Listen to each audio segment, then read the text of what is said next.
বাড়িতে করেছিলাম একদম ছোট্ট করে ঘরোয়াভাবে সরস্বতী পুজো, সাথে ছিল হিয়ার প্রথম শাড়ি পরা আর হাতে খড়ি।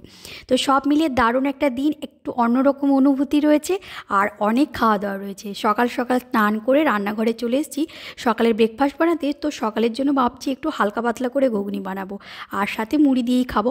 তো হিয়ার ঠাম্মা দাদুরা আসবে আজকে, যেহেতু হিয়ার হাতে খড়ি রয়েছে তাই। আর আজকে দুপুরের জন্য বানাচ্ছি ফ্রাইড রাইস। তার জন্য নিয়েছি বাসমতি চাল, সাদা তেল লবণ দিয়ে সেদ্ধ হতে বসিয়ে দিয়েছি। আর এদিকে ঘুগনিটাকে রেডি করছি। তো ঘুগনির জন্য মটর আর আলু আগে থেকেই সেদ্ধ করে রেখেছিলাম, একদম লাইটভাবে বানাচ্ছি। একটু পেঁয়াজ দিয়েছি, আদা দিয়েছি, তেজপাতা, শুকনো লঙ্কা দিয়ে ফোড়নে দিয়েছি। আগে থেকেই মটর আর আলুটাকে লবণ আর হলুদ দিয়ে সেদ্ধ করে রেখেছিলাম যাতে একটু সুবিধা হয়। তো সকাল সকাল যেহেতু ঘুগনি বানানোর প্ল্যান ছিল তাই জন্য আগে থেকেই সেদ্ধ করে রেখেছিলাম। তো সেদ্ধ করে রাখা মটর আর আলুটাকে দিয়ে এবার গ্লাস দিয়ে ঠেসে দিয়েছি, একটু সামান্য লঙ্কার গুঁড়ো দিয়েছি। তো নামানোর আগে শিলনোড়াতে গোটা গরম মশলা বেটে দিয়েছি। তো দিলেই ব্যাস সকালের ঘুগনি রেডি হয়ে গেছে। এদিকে রাইসটাও রেডি হয়ে গেছে। তো অনেকটাই ভাত যেহেতু ছিল তাই আমি পারিনি, তো হিয়ার বাবাকে একটু হেল্প করতে দিয়েছিলাম, তো ওই হেল্প করে দিয়েছি। আগে থেকে সব কিছু কেটে রেখেছিলাম, মানে ওই আগের দিন রাতেই যেহেতু পুজো আছে আর হিয়ার যেহেতু হাতে করে রয়েছে, গাজর, ক্যাপসিকাম, বিনস, মটরশুঁটি সব সুন্দর করে কেটে রেখে দিয়েছিলাম।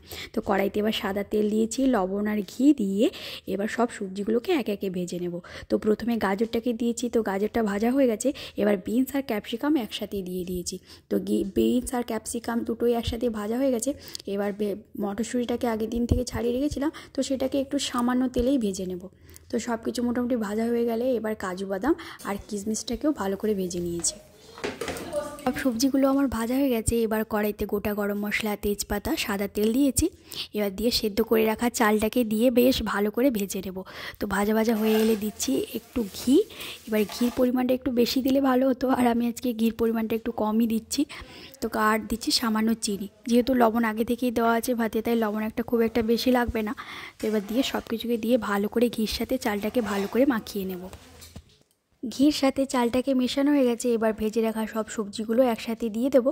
তো দিয়ে বেশ কিছুক্ষণ ধরে নেড়ে চেড়ে রেখে দিলেই তৈরি হয়ে যাবে সুন্দর ফ্রাইড রাইস। তো ফ্রাইড রাইসের জন্য কিন্তু খুব একটা বেশি সময় লাগে না। এবার বানাবো কিন্তু সুজি। তো এটা সুজিটা কিন্তু মানে ঠাকুরের জন্যই বানাচ্ছি। তো কড়াইতে প্রথমে তেজপাতা দিয়েছি আর সুজিটাকে দিয়ে ঘি দিয়ে ভালো করে ভেজে নেব। তো ভেজে এলে দিয়েছি 1 লিটার মতো দুধ। এবার 1 লিটার দুধ দিয়ে নারকেল কুড়ে রেখেছিলাম আগের দিন থেকে, সেই নারকেল কোড়াটা দিয়েছি। তো একটা বড় থালা নিয়েছি, একটু মোটা টাইপের করেছি যাতে পিস পিস করে কাটা যাবে শক্ত হয়ে গেলে। এটা আমার হয়ে গেছে। তো এবার সাদা কাগজ ঢাকা দিয়ে ঠাকুর যেখানে আমাদের যেখানে পুজো হবে সেখানে রেখে দিয়ে আসবো। রান্নার রুমে রাখবো না, কারণ এখানে যেহেতু এঁটো বেটো আছে লেগে যাবে কোথায় কী হবে। আর এদিকে কয়েকটা টমেটো সেদ্ধ করতে দিয়ে গেছিলাম। তো একটু চাটনি বানাবো। তো নিরামিষের দিনে যদি চাটনি না হয় তাহলে কিন্তু ভালো লাগে না। তো টমেটো সেদ্ধ হয়ে যেতে ছালগুলোকে ভালো করে ছাড়িয়ে নিয়েছি। এবার আলু ম্যাশ দিয়ে ভালো করে টমেটোগুলোকে ব্লেন্ড করে নেব। তো কড়াইতে দিচ্ছি কালো জিরে, দিচ্ছি সামান্য মৌরি, কাটা শুকনো লঙ্কা দিয়েছি। ভেজে এলে দিচ্ছি এবার কাজু আর কিশমিশ আর কেটে রাখা খেজুর দিচ্ছি। এবার সব কিছু ভাজা ভাজা হয়ে গেলে টমেটোটাকে দিয়ে দেবো। তো নিরামিষের দিনে চাটনি না থাকলে কেমন একটা যেন লাগে। তো টমেটো গলে এলে দিচ্ছি চিনি আর একটু ভাজা মশলা বানাচ্ছি। তো এখানে দিয়েছি গোটা ধনে, গোটা জিরে দিয়ে শুকনো খোলায় একদম ভালো করে ভেজে নিয়েছি। তো শিলনোড়াতে এবার বেটে নেব। তো নামানোর আগেই দিয়ে দেবো এটা। তো বাটা মশলা দিলে কিন্তু যে কোনো মানে চাটনির কিন্তু টেস্ট দারুণ হয়। তো আমার চাটনি এদিকে রেডি হয়ে গেছে, দারুণ দেখতে হয়েছে, ভীষণ টেস্টি হয়েছে। আর আজকে বানাচ্ছি একটু আলুর দম। ফ্রাইড রাইসের সাথে কিন্তু আলুর দম খেতেই বেশি ভালো লাগে। তো ছোটো ছোটো নতুন আলু নিয়েছি। তো সেটাকে ভালো করে কাঁটা চামচ দিয়ে ফুটো ফুটো করে দিয়েছি। তো লবণ হলুদটা মাখিয়ে দিয়ে কড়াইতে তেল দিয়ে বেশ ভালো করে একদম কড়াকড়ি করে ভেজে নেব। আলুগুলোকে একদম লাল লাল করে ভেজে নিয়েছি। আগে থেকে জিরে, ধনে, আদা, টমেটোটাকে ভালো করে শিলনোড়াতে বেটে নিয়েছি। তো বাটা মশলাটাকে একদম সর্ষের তেল দিয়ে ভালো করে মশলাটা কষে এলে ভেজে রাখা আলুটাকে দিয়ে এবার হলুদ আর লঙ্কার গুঁড়োকে আগে থেকে পেস্ট করে রেখেছিলাম, তো সেটাকে দিয়ে ঢাকা দিয়েই চলে এসেছি এখানে পুজো করতে।